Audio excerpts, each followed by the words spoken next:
The past several months and weeks, I've been going through several boxes that honor my family.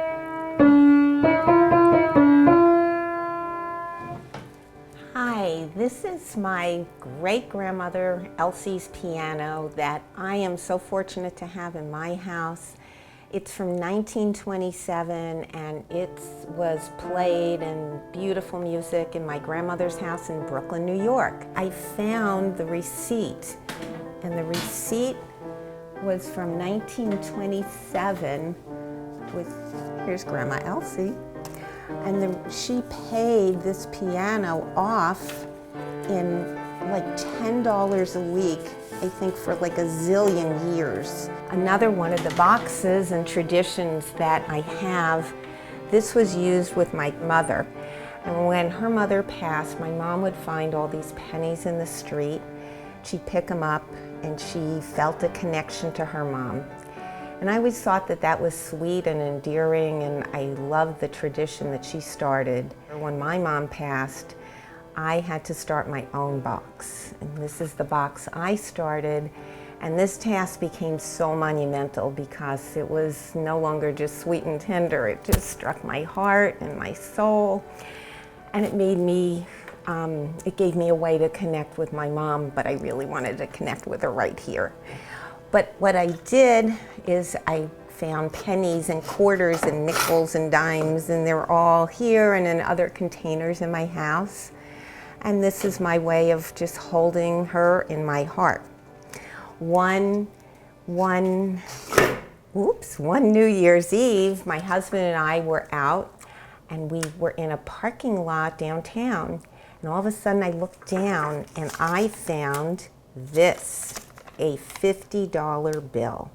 And I was like, oh my gosh, I can't believe it, I found this. And I just thought, maybe this is my mom's way of telling me to kick in the new year and just have a really good year. This is from Mark, my husband's side. And when his dad was in World War II, they had nothing to have religious services with. So the soldiers helped make a box for for Papa Sam, we call him. And the inside has the Torah, little mini Torahs. And it's also lined with a parachute. It's been so special, they sent it back to him after the war. Unfortunately, he passed. Then we had another box full of things. All the little miniatures was made by Aunt Bun, who had a miniature store. And she selected all these different items that were important, or she thought were important to me. Another part and the result, I think, of all these different boxes and legacies I have was that Mark and I, a couple years ago, tried to create a children's book. It's called Molly and Me and the Family Tree. And it's about this little girl's adventures of how she discovers her family and family people that are no longer here. And so she learns about them through dishes and through all different sorts of adventures that she has.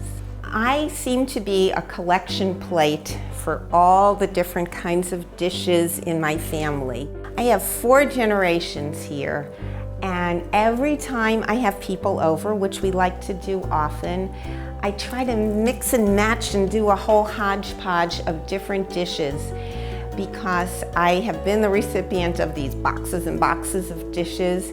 My family, they seem to love them, and I inherited that bad DNA gene of loving dishes too, so I have my own. So I mix the contemporary ones with the old ones, and then every time I have a kind of a different place setting, and this was all new. I just created this one just now. So all these precious items here really mean to me a way to bring my past and my relatives' past into the present and in the future. And it's a way to honor and celebrate their lives and try to make them meaningful today in my life. Singing silly little campfire songs on the plains of Ohio. Your family was alone with your husband at the store. You were stuck at home, you were so bored. It ain't the kind of life for a pretty city gal. So you packed your bags and left, and took the kids to Flatbush Ave, Brookline Cinderella queen. Starstruck beauty was your dream.